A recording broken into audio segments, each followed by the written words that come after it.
Congressman, good to have you. Where are you on this? This is ridiculous. There's no way. Thanks for putting me on here, Neil. No, this is no way to run a country.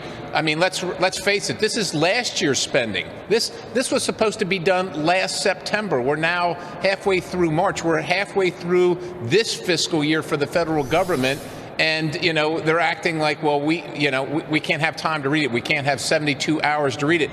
Well, if they'd have finished it last September, we'd have had time to read it. It is just ridiculous. It's $1.2 trillion, dropped at 2:30 in the morning with about, 29 hours to read it. If you read, straight through, I think it's about a page and a half every minute.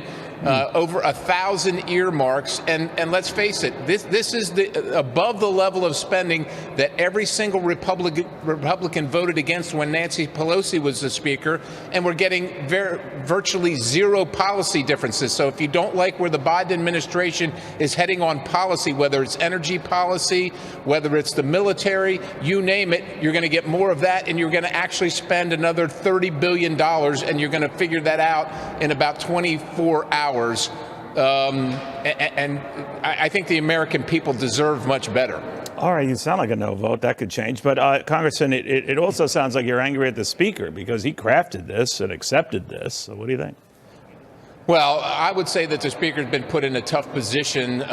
We ended up here, or he ended up in the Speaker's position post last September. So that having been said, it's not perfect, to be sure. It's not even close to perfect, but there's a lot of hands in this thing.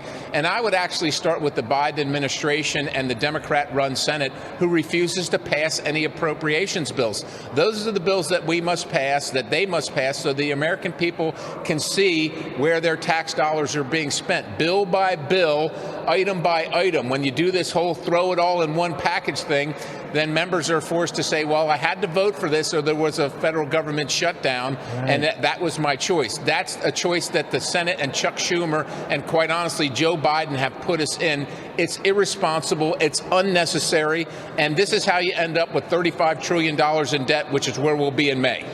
All right. We'll watch very closely. Scott Perry of Pennsylvania following this very closely.